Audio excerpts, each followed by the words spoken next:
Hello, friends, and welcome back to Stories About Entitled People. Let's start our video with a story in which there was a conflict between neighbors. It ended in an interesting way. But before we begin, don't forget to subscribe to our channel if you're new here and turn on notifications so you don't miss a new video every single day. Here we go. I'll do whatever I want on my property. A good customer and a buddy of mine owns a good-sized chunk of land outside a decent-sized city in the Rocky Mountain region. A neighbor sold a huge part of land that became a HOA-controlled subdivision right next to his property.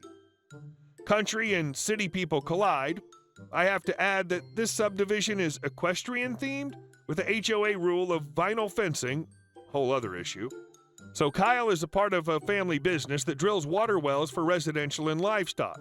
Great business, widely known. Kyle likes to hunt on his property and obey all game warden laws. Sun's up, guns up. Shooting ducks at dawn with his sons and daughters. The neighbors didn't like the shooting because it upsets the horses. Just get up earlier and calm them and they'll be okay. This was Genesis. One of the dads of the company needed to sell some property, so the equipment had to be moved to another location. Kyle took the drill rig because he could store it in his barn. County inspector says he can't store it in the barn because it's not structurally sound. Total rebuild. He parked it next to the barn. Neighbors saw the commercial equipment and called the sheriff. The sheriff told Kay to move the equipment to an appropriate spot. County ordinance. No problem, officer. He went to the state and county office and got a permit to drill on his land.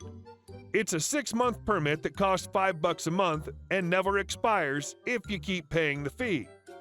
All he has to do is put the mast up if it's on his property. And our second story. The results of my yard work. I live in a consolidated county. That means the city and county governments merged some years back, ostensibly to reduce administrative and infrastructure costs.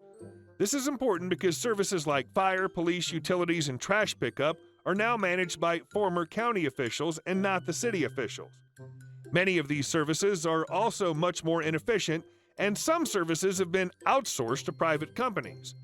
My municipality outsourced trash and yard waste pickup a few years ago, and the two companies who now do those collections are woefully inadequate, and their services cost more than when the city or county did it. They both have similar sets of rules: what can be put out for collection, take fewer types of waste away, and no longer come 2 days a week as the city once did, but now only come 1 day a week. We're all paying more money for less service. Now that the background is done, here's the story. I did some yard work over the course of a couple of weekends last summer, cutting some limbs, trimming some shrubbery, and cutting down a dead tree in my backyard. Knowing what the rules are for how much yard waste, limbs, leaves, and such can be put out, I bagged everything that was supposed to be bagged, filling up 3 of them. Things like leaves and small clippings, weeds, and such. The paper bags for yard waste from the big box home improvement stores are what they require, so I use those. I just fill them halfway up so as to not make them too heavy for the waste collectors, even though there are no written weight restrictions. However, if a bag is too full, they'll knock it over to spill out the contents so they don't have to pick it up. I cut the larger limbs down to under 4 feet in length, or they wouldn't be picked up. Anything at all they can do to get out of picking something up, they'll do. And they almost always leave a horrendous mess behind when they do pick things up. The pile out for collection is not allowed to be any wider than 10 feet, nor any deeper or higher than 5 feet. Nor may it contain any piece longer than 4 feet. All bags must be placed in a row, no more than 3 feet away from the limb pile. My pile was maybe 4 inches longer than the 10 feet, and only because of the tiny ends of the limbs, smaller than a toothpick, hanging out of the pile. The pile was no higher than 3 feet and no deeper than 4 feet. In other words, it fell within the size limits, except for a few twigs with leaves. I also had 3 bags, each about half full of clippings and leaves, all lined up exactly as required and about 2 feet away from the main pile. They were scheduled to come on a Tuesday, but when I got home from work that afternoon, it was all still there.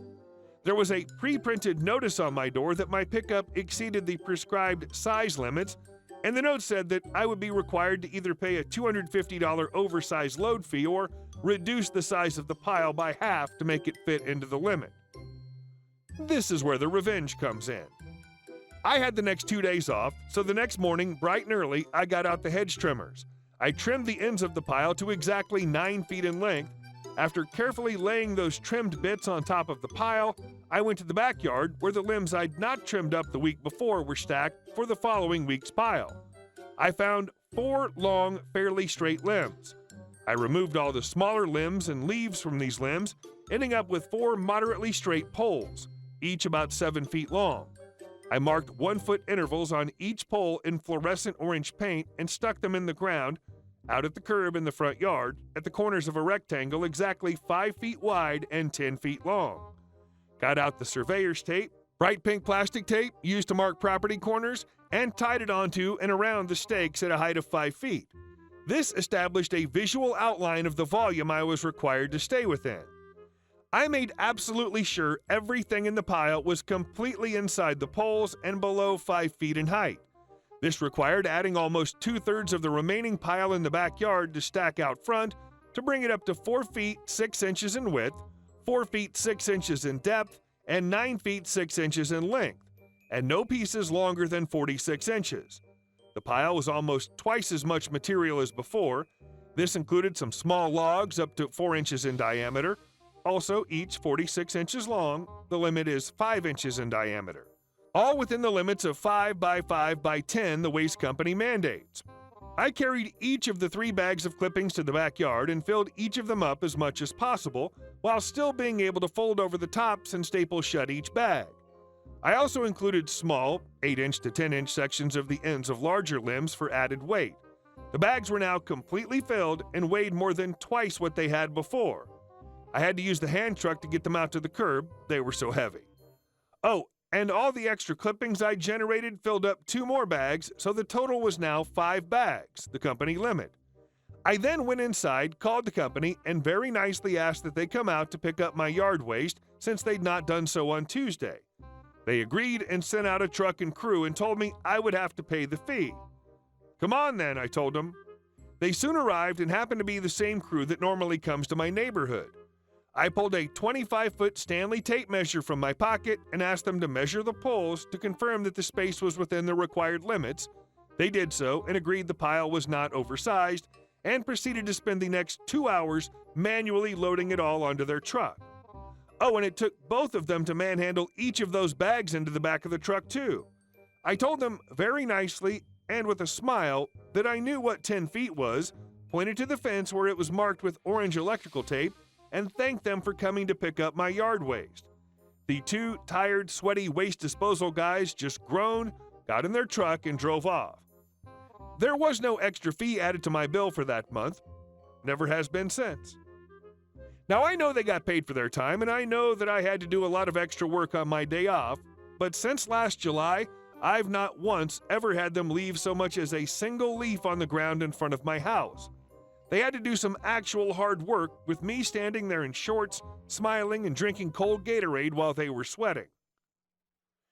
That was pure art. It didn't really hurt them. You got your point across, and it was a big slap of karma.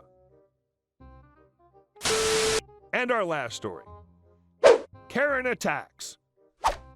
So last year, before COVID really hit, I was really into cosplays. This story takes place early 2020 at PAX South. I was there as Celestia Ludenberg, a character from a semi-popular video game called Danganronpa, and my cousin was Maiken, character from Danganronpa 2.